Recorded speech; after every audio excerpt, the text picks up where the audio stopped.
योग्य यहाँ उपस्थित मेरे पिता तुल्य बुजुर्गों, मेरी माताओं, बहनों, युवा साथियों, आज आपने इस बेटी को अपने पास अपने दर पर बुलाया और इतना दिल से प्यार दिया, उसके लिए मैं दिल से आप लोगों का धन्यवाद करना चाहूंगी। सबसे पहले मैं अपने पिताजी, आपके सुख दुख के साथी, आपके लोकप्रिय विधायक श्री सुरेंद्र पवार जी की तरफ से अपनी माताओं को, अपने बुजुर्गों को, अपने युवा साथियों को हाथ जोड़कर राम राम और हाथ जोड़कर सादर प्रणाम करते हैं। जैसे कि आप सभी को पता है, आज मेरे आने का मकसद आप सबके बीच में क्या है। मेरे पिताजी को सरकार ने एक षड्यंत्र रच के गिरफ्तार किया और ऐसे समय में गिरफ्तार किया जहां आज मेरी जगह आज उनको आप सबके बीच में होना चाहिए था। और सरकार को डर था उनसे कि अगर सुरेंद्र पवार जी बाहर रहेंगे तो वो लोगों का दिल और जीतेंगे। लेकिन सरकार को ये नहीं पता कि सुरेंद्र पवार जी को बेशक गिरफ्तार करो या सोनीपत में रखो, सुरेंद्र पवार जी अपनी जनता के दिलों में और जान में बसे हुए हैं। सुरेंद्र पवार जी को कोई अपने दिल से, अपनी जान से निकाल नहीं सकता और ये षड्यंत्र रच किया सरकार ने उनको गिरफ्तार किया हुआ है। मैं आपसे पूछना चाहती हूँ, मेरे पिताजी का अपराध ही क्या था? उन्होंने क्या अपराध करा था कि सरकार आज उनको ये सजा दे रही है? क्या अपनी माताओं की, अपने बुजुर्गों की सेवा करना कोई अपराध है? क्या अपने सोनीपत की जनता की सेवा करना कोई अपराध है?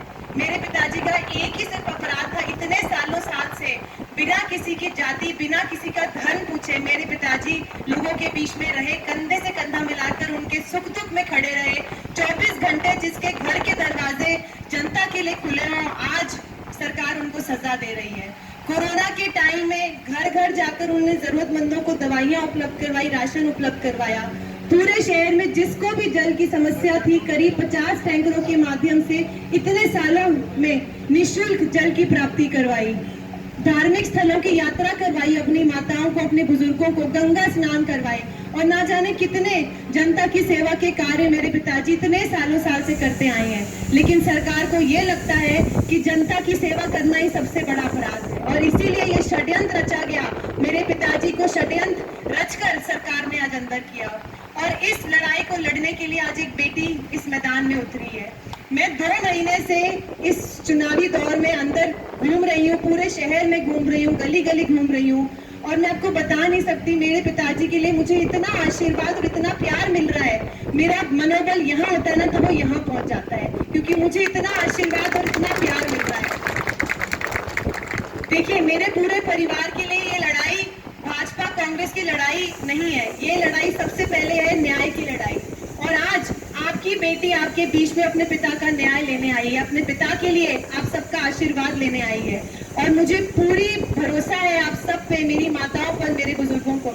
आने वाली 5 अक्टूबर को आप सब न्याय का साथ देंगे, सच्चाई का साथ देंगे, सरकार को अपनी वोट की चोट से ये बताएंगे कि न्याय मिलेगा तो सोनीपत की धरती पर, सोनीपत की जनता से मिलेगा। बुराई पर अच्छाई की जीत होगी तो आने वाली 5 अक्टूबर को सोनीपत की धरती पर होगी। इसलिए आपसे हाथ जोड़कर आज एक बेटी अपील करती है।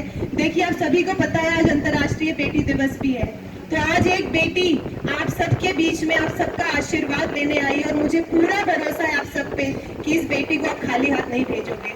जैसे अपना इतना आशीर्वाद 2019 में मेरे पिताजी पर अपना भरोसा जताया, अपना आशीर्वाद जताया, उससे ज्यादा आशीर्वाद आज एक बेटी को चाहिए, क्योंकि ये बेटी अकेली है और जब एक बेटी मुसीबत में होती है ना तो अपने परिवार में आती है आशीर्वाद लेने, साहस लेने। आज मैं आप सबके बीच में आई हूँ, आप सबका आशीर्वाद, आप सबका साहस, आप सबका हिम्मत लेने। आज मुझे हिम्मत की जरूरत है और आने वाली 5 अक्टूबर को आप सब मुझे हिम्मत देंगे, हाथ के निशान पर वोट करके, सुरेंद्र पवार जी के लिए वोट करके आप सब अपना आशीर्वाद उनको दें। आप सबका बहुत बहुत धन्यवाद होगा।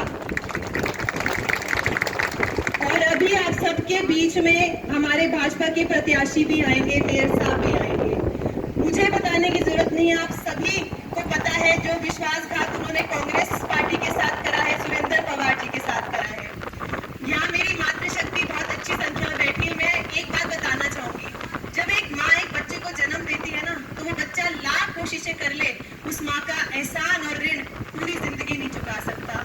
कुछ ऐसा ही मेरे पिताजी ने एहसान करके मेयर साहब पर उनको उस कुर्सी पे बिठाया है और जो ये विश्वासघात या जो वो कर रहे हैं मुझे बताने की जरूरत नहीं, आप सभी के सामने है।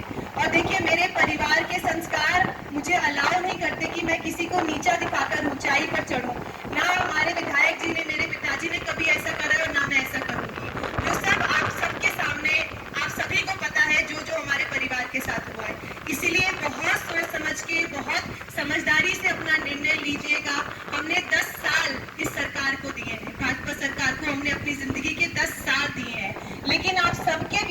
आएंगे, आपकी जिंदगी के 5 और साल मांगेंगे। आप पहले उनसे उनके 10 सालों का हिसाब मांगिए। आजकल मेयर साहब जहां जहां जा रहे हैं सिर्फ एक ही बात बोल रहे हैं कि एक बेटी आती है, लोगों के बीच में जा रही है और न्याय मांग रही है। हाँ, मैं अपने परिवार की तरफ से अपने परिवार में आई और न्याय मांगने आई हूँ, क्योंकि मेरे पूरे परिवार के साथ अन्याय करा है, सरकार ने अन्याय करा है। और जब न्याय देने वाले आप सब बैठे हैं, तो आज एक बेटी आप सबके बीच में उस न्याय की लड़ाई को लड़ने के लिए, उसका जवाब लेने के लिए आज आप सबके बीच में आई है। और मेयर साहब एक बात और बोल रहे हैं कि पवार परिवार में एक विधायक नहीं, 3 विधायक हैं।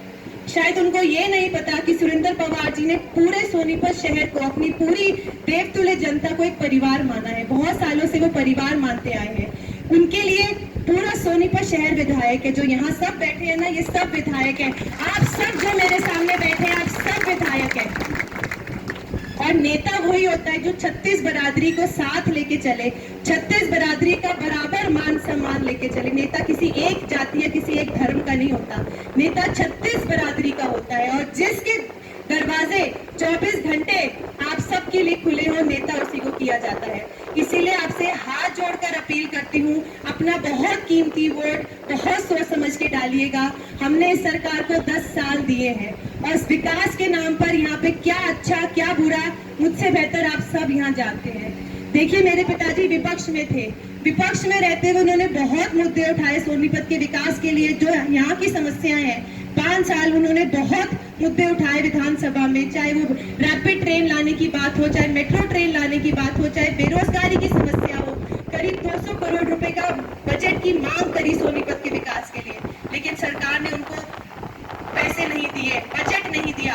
वो नहीं चाहते थे कांग्रेस का एक विधायक सोनीपत में रहकर सोनीपत का विकास करे, क्योंकि ऊपर सरकार भाजपा की थी। इसीलिए आप सभी के आशीर्वाद से, आप सभी को पता है, आप कोई भी सर्वे उठाइए, कम से कम 70 सीट कांग्रेस पार्टी की बनाने जा रही है। कांग्रेस पार्टी हरियाणा में आने वाले 8 अक्टूबर को ऊपर कांग्रेस की सरकार रहेगी। यहाँ से अगर आपका आशीर्वाद मुझे ऐसे ही मिलता रहा, मेरे पिताजी विधायक बन के विधानसभा पहुंचेंगे और मंत्री बनकर लौटेंगे। और जो यहाँ की समस्या है, जो विकास है, सोनीपत की जो भी समस्या, सोनीपत का जो भी विकास है, आप वो सुरेंद्र पवार जी मंत्री बनकर उसको निपटाएंगे और उसको सुधार करेंगे। इसीलिए आप सबसे आशीर्वाद चाहिए, आप सबका प्यार चाहिए। और मैं कुछ नीतियां बताना चाहूंगी हमारी कांग्रेस पार्टी की। मेरी माताओं के लिए, मेरे बुजुर्गों के लिए 6-6 हजार रुपए पेंशन कांग्रेस पार्टी देगी।